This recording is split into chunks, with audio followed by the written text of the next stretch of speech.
സർവത്ര ഗോവിന്ദനാമസങ്കീർത്തനം. ഗോവിന്ദ ഗോവിന്ദ.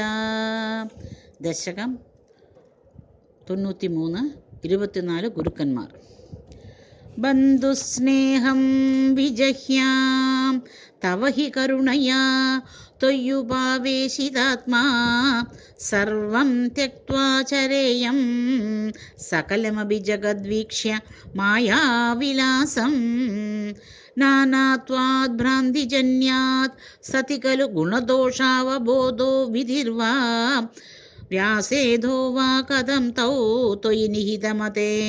പീതവൈഷമ്യബുദ്ധേ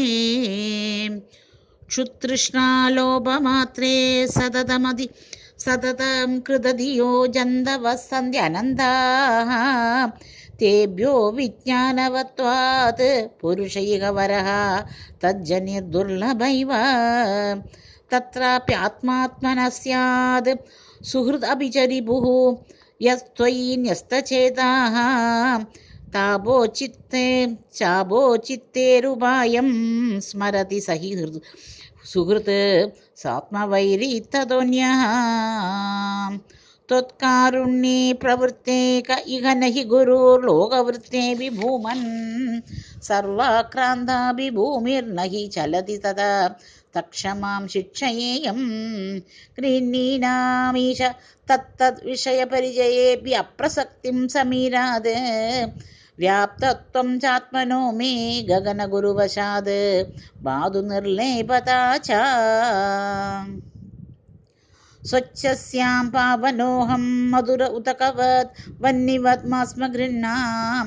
സർവാനീനോഭി ദോഷം തരുഷുതമിവ മാം സർവഭൂതേഷ്വവേയാം പുഷ്ടിർനഷ്ടി കലാനാം ശശിനൈവ തനോനാത്മനോസ്തീതി വിദ്യാം തോയാദിവ്യസ്ത മാർത്താണ്ഡവദഭിജം തനുഷു ഏകതാം ത്വത്പ്രസാദാത് സ്നേഹാദ്വ്യാദാതപുത്രപ്രണയമൃതകപോതായിനോ മാസ്മഭൂവം പ്രാപ്തം പ്രാശ്രൻ സഹേയക്ഷുതമഭി ശയുവത് സിന്ധുവസ്യാം അഗാധഃ മാപപ്തം യോഷിതാധൗ ശിഖിനിശലഭവത് ഭൃംഗവസാരഭാഗീ ഭൂയാസം കിന്തു തദ്വദ്ധനചയനവശാത് മാഹം ഈശ പ്രണേശം മാബധ്യാസം തരുണ്യാ ഗജ ഇവ വശയാനാർജനേയം ധനൗകം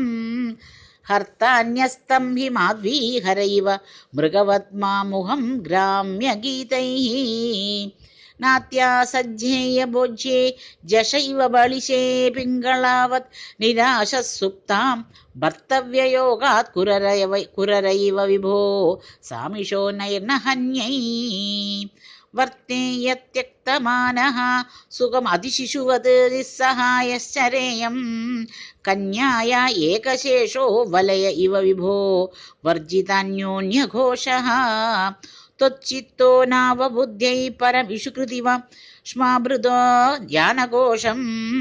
ഗേഹേഷു അന്യപ്രണീതേഷു അഹിരിവ നിവസാനി ഉന്ദിരോർമന്ദിരേഷു ത്വയ്യേവ ത്വത്കൃതത്വം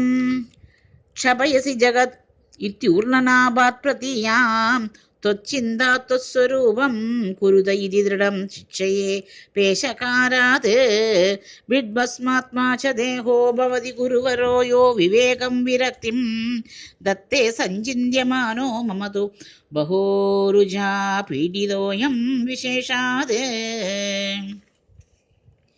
ഹി ഹി മേ ദേഹമോഹം ത്യജ പവനപുരാധീശ യത് പ്രേമഹേതോഃ ഗേഹേ വിത്തേ കളത്രാദിഷു ച വിവശിതാ ത്വത്പദം വിസ്മരന്തി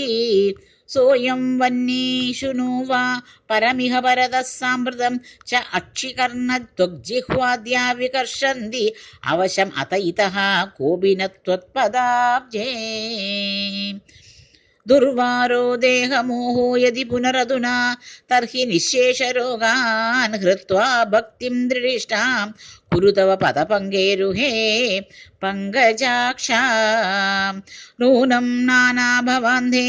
സമധിഗതമമം മുക്തിദം വിപ്രദേഹം क्षुद्रेहाहन्द मामाक्षिप विषयरसे पाहि मां मारुदेशा। सर्वत्र गोविन्दनाम सङ्कीर्तनं गोविन्द गोविन्द।